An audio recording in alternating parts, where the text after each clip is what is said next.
Boa noite, Marcelo. Vamos ver aqui a coletiva do técnico Vanderlei Luxemburgo. Contra o Botafogo, futebol regata. Nada. Maurício, o presidente do Botafogo, fantástico, inteligente. Joel, a minha posição é profissional.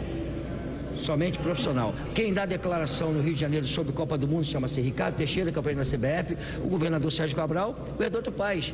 E o Flamengo e o Fluminense perderam o direito de jogar no Maracanã e perderam receita em cima disso. E a alternativa é fazer um estádio em Bangu para 38 mil, gastando 38 milhões para 15 mil pessoas e depois transformar em rugby.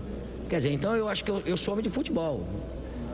As minhas críticas e meus posicionamentos é defendendo o futebol. Que fique bem claro, nada contra o Botafogo, nada contra o Sérgio Cabral, nada contra o Eduardo Paes, simplesmente meu posicionamento entendendo que o futebol do Carioca ficou em prejuízo fechando o Maracanã e quem sofreu com isso foi Fluminense e Flamengo. Luxemburgo, deixa eu te fazer duas em uma. Antes do jogo, você disse que tinha informações sobre o adversário, o Muricy.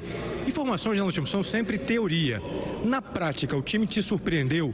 É um time que tem qualidade?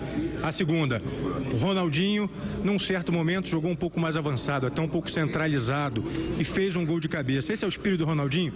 Jogar em prol do time todo, Luxemburgo? O pessoal está com muita pressa, né? A crítica do Ronaldinho. O Ronaldinho tem que arrebentar, como se esse futebol fosse uma ciência exata, que chegasse aqui, ó, programa o Ronaldinho, vai lá e joga. Tá voltando ao Brasil, se readaptando a treinamento, se readaptando a cultura nossa de futebol, a equipe como jogava, é tudo diferente depois que ele ficou 10 anos lá fora.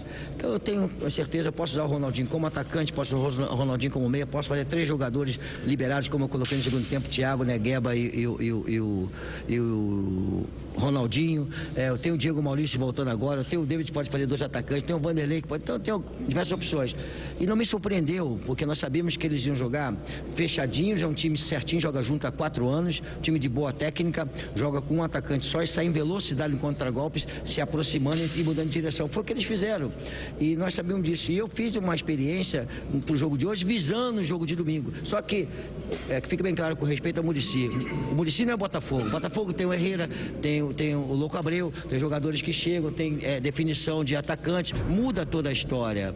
Então é isso que fica bem claro. Mas eu respeito o pessoal que criticou o time, jogou bem, tá tudo bem. O importante é saber a hora, quando eu olhar o time do Botafogo, eu ver o encaixe da minha equipe e falar assim, eu acho que vai dar um encaixe legal. Se tiver que trocar, depois nós trocamos.